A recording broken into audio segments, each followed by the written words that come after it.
வணக்கம். சக்கரவியூகத்துக்குள்ள போன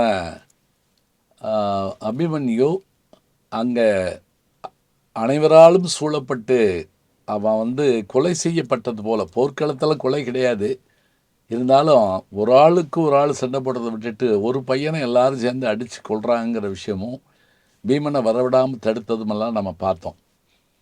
இந்த நேரத்தில் அர்ஜுனனுக்கு என்ன நிகழ்ந்தது, எல்லாம் தெரிஞ்ச கண்ணபெருமான் அங்கே இருந்தாரே, அவர் என்ன செஞ்சார், இதைத்தான் இன்னைக்கு நம்ம பார்க்க போகிறோம்.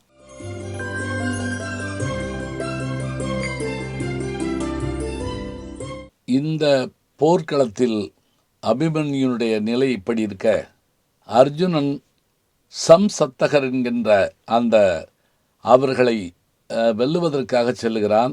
அது துரியோதனுடைய சூழ்ச்சி.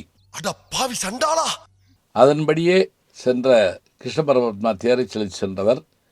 அவருடைய மனதிலே ஒரு கலக்கம் ஏற்படுகிறது, அவர் அறியாததில்லை. பிறகு அவர்களை வீழ்த்திய பிறகு புறப்பட்டு வருகிறார்கள். மாலை நேரமாகிறது. வருகிற போது அர்ஜுனன் ஏதேனும் ஒரு முடிவுக்கு வருவான் என்பதை தெரிந்து கொண்ட கிருஷ்ண பரமாத்மா தன்னுடைய மனதில் இந்திரனை நினைத்தார். அதாவது அர்ஜுனனுடைய தந்தையை நினைத்தார். நினைத்தவுடன் இவர் என்ன நினைக்கிறாரோ அதை செயல்படுத்த அவன் வந்துவிட்டான். தேர் வந்து கொண்டிருக்கிறது பாசறை நோக்கி. அப்போது மாலை நேரமாதால் அந்த இடத்திலே ஒரு நெருப்பு ஏறி அதை சுற்றி ஒரு வயோதிகன் அதை சுற்றி வந்து கொண்டிருக்கிறான். கண்ணா, இது என்ன என்று கேட்கின்றான் அர்ஜுனன். எனக்கும் தெரியவில்லை, வா போய் பார்ப்போம் என்றவுடன் இறங்கி போய் அர்ஜுனன் கேட்டான், முதியவரே என்ன செய்கிறீர்? என்னுடைய மகன் போர்க்களத்தில் இறந்து விட்டான், அவனுடைய உடல் தீமூட்டப்படுகிறது, நானும் அதில் விழுந்து சாகப் போகிறேன். உடனே அர்ஜுனன் சொன்னான், இது என்ன, உங்களுடைய மகன் வீரமரணம் அடைந்திருக்கிறான், அது கிடைக்க முடியாத ஒரு பேர். பிறகு அவனை நாம் நினைக்கலாம், அவனுடைய வீரத்தை பாராட்டலாம். நாமும் உடன் சாவது என்பது சரியான முறையா? நமக்குள்ளும் ஒரு உயிர் இருக்கிறதல்லவா, அதை வீழ்த்தலாமா? என் பாசம் உனக்கு தெரியாது. அந்த முதியவர் சொன்னார், இல்லை, நானும் பிள்ளையை பெற்றவன் தான், எனக்கு பிள்ளை பாசம் தெரியும் என்றான். இப்போது அந்த முதியோர் ஒருபடி மேலே சென்று, இதோ பார், நீ யாரென்று எனக்கு தெரியாது, ஆனால் என் பிள்ளை இறக்கிற போது என்னை தடுக்கிறாயே, உன் பிள்ளை இறந்து நீ உயிரோடு இருப்பாயா என்று கேட்டான். உடனே அர்ஜுனன் சொன்னான், நிச்சயமாக இருப்பேன், ஏனென்றால் என் பிள்ளை இறக்க மாட்டான், அவன் வீரத்திலே தீர மிகுந்தவன். நிச்சயமாக இறக்க மாட்டாயா? இறக்க மாட்டேன், எனக்கு சத்தியம் செய். உடனே சத்தியம் செய்துவிட்டு அர்ஜுனன் தேருக்கு வந்தான். என்ன என்று கண்ணன் கேட்டார். நடந்ததை சொல்லிவிட்டு அவர்கள் புறப்பட்டார்கள். இந்திரனும் வந்த காரியம் நிறைவேறிட்டு மறைந்து போனான். அந்த காட்சி மறைந்து போயிற்று. இப்போது பாசறைக்கு சென்றார்கள். போகிற போது அழுகுரல் கேட்கிறது. அப்போது திடுக்கிட்ட அர்ஜுனன், கண்ணா, என்ன இது, நம்முடைய பாசறையில் அழுகுரல் கேட்கிறதே, யாருக்கு என்ன ஆயிற்று, பாண்டவர்களுக்கு ஏதேனும் ஆயிற்றா என்று கேட்டுக்கொண்டே இருக்கிற போதே கிருஷ்ண பரமாத்மா ஒன்றும் சொல்லாமல் கண்களில் நீர் வழியே அமர்ந்திருந்தார். உன் கண்களில் நீரா என்று பதறிய அர்ஜுனன் இறங்கி ஓட, அங்கு அபிமன்யுனுடைய உடல் வைக்கப்பட்டதை பார்த்து கதறி, தன் பிள்ளை எத்தகைய வீரம் மிகுந்தவன், இந்த உலகத்தை ஆள வந்தவன் என்றெல்லாம் நினைத்து அழுதான், கதறினான். மற்றவர்களையெல்லாம் கடுமையான வார்த்தைகளில் வசைபாடினான். நீங்களெல்லாம் என்ன செய்து கொண்டிருந்தீர்கள் என்று கேட்டான். பீமன் நடந்ததை சொன்னான். சூழ்ச்சியால் கொன்றார்கள், என்ன செய்யட்டும் என்று எல்லோரும் கேட்க, சரி, இனிமேல் நான் உயிரோடு இருப்பதிலே பயனில்லை என்று சொல்லி, நெருப்பு மூட்டு, சகாதேவா இங்கே வா, நகுலா நெருப்பு மூட்டுங்கள், நான் விழுந்து சாகப் போகிறேன். தருமன் தடுத்து பார்த்தான், பீமன் தடுத்து பார்த்தான், பாஞ்சாலியும் தடுத்து பார்த்தால் யாருடைய இதையும் அவன் ஏற்கவில்லை. தீயில் விழப் போகிறேன் என்றான். அப்போது கிருஷ்ண பரமாத்மா இறங்கி வந்து, அர்ஜுனா, சற்று நேரத்துக்கு முன்னால் ஒரு அந்தணருக்கு நீ சபதம் செய்து கொடுத்தாயே, அதை மறந்து போனாயா என்று கேட்டவுடன் அர்ஜுனன் திடுக்கிட்டு, ஐயோ, அப்படி நிகழ்ந்து விட்டதே, நான் என்ன செய்வது? என்ன கண்ணா, நான் என்னை அழக்கூட விடாத நிலையிலே கொண்டு வந்து நிறுத்தி விட்டாயே, நான் என்ன செய்யட்டும், என்ன செய்யட்டும் என்பதை நீ முடிவு செய். அர்ஜுனன் உடனே முடிவெடுத்தான்.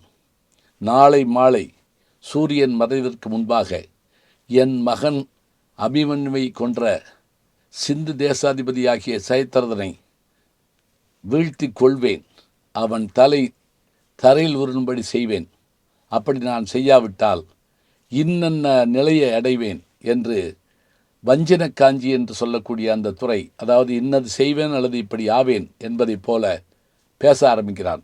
நாளை உனை நான் வதைக்கவில்லை எனில் அதில் விழப்போவது நானாவேன். வினையில் தன் மகன் உயிரை வேறு செய்வித்தோனை குனிசிலையில் நாளையமர் கோரல் புரியேனேல் மனைவி உயிர் வீய நன்மகன் மனைவி கையில் திணையளவு ஓர் பொழுது சீவித்தவனாவேன். வயதான காலத்தில் மனைவி இறந்து போன பிறகு மருமகள் கையில் சாப்பாடு வாங்கி சாப்பிடுகிற போது எத்தனை ஒரு இழிவு ஒருவனுக்கு ஏற்படுமோ அந்த இழிநிலையை நான் அடைவேன், நாளைக்கு சயத்திரதனை கொல்லாவிட்டால் என்று அவன் வரிசையாக சொல்லி சபதம் செய்தான். சபதம் செய்ததோடு மட்டுமில்லை, அது நிறைவேற்றி காட்ட வேண்டும் என்று முடிவெடுக்கிறான். இப்படி அர்ஜுனன் சபதம் போட்டவுடன் பூமியை அதிர்ந்தது. கண்ணபெருமான் யோசித்தார், சரி, இந்த சபதத்தை நாம் நிறைவேற்ற வேண்டுமென்றால் அதற்கு இறைவனாகிய சிவபெருமானுடைய அருள் வேண்டும். வா, சென்று சிவபெருமானை இரவோடு இரவாக சந்தித்து வருவோம் என்று சொல்லி புறப்படுகிறான். புறப்படும் போது, நான் கைலாயத்துக்கு வருவதாக இருந்தால் நீராடி மலர் போட்டு அல்லவா வர வேண்டும், சிவ வழிபாடு செய்ய வேண்டுமே, கவலைப்பட வேண்டாம், அங்கு போவதற்குள் நேரமில்லை, அதற்குள் நீ என்ன செய், குளித்து விட்டு வந்து என்னுடைய காலடியிலே மலர்களை போடு, நானும் ஒன்றுதான் சிவனும் ஒன்றுதான் என்று சொல்ல அதன்படி அவன் செய்தான். பிறகு அவர்கள் புறப்பட்டு போனார்கள். கைலாயத்திலே சென்று சிவனுடைய அருளை பெற்றார்கள். அப்போது சிவனுடைய காலடியில் அர்ஜுனன் போட்ட மலர்கள் கிடப்பதை பார்த்து அர்ஜுனன் அப்படியே திகைத்து நின்றுவிட்டு தன்னுடன் வந்த கண்ணபெருமானை பார்த்தான். கண்ணபெருமானுடைய முகத்திலே புன்னகை இருந்தது. அவர்கள் தந்த அந்த ஆயுதத்தை வைத்து கொண்டு புறப்பட்டு வந்தார்கள். பிறகு அர்ஜுனன் சயத்திரதனை வீழ்த்தினானா? சூரியன் மறைவதற்குள் இந்த நிகழ்வு நிகழ்ந்ததா?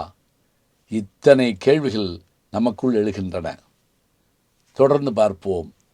நல்ல செய்திகளை நாளும் சிந்திப்போம். நாளை சந்திப்போம். நாளும் நல்ல தமிழ் கேட்க முனைவர் ஞானசம்பந்தம் அவர்களின் கேளுங்கள். கண்டிப்பாக கேளுங்க. நான் கேட்டுட்டு இருக்கேன். நம்முடைய யூடியூப் சேனலை சேர்ந்து Instagram, Facebook, Twitter, blog, WhatsApp channel என்று அத்தனையிலும் நான் முன்தொடர்ந்து செல்கிறேன். நீங்கள் பின்தொடர்ந்து வாருங்கள்.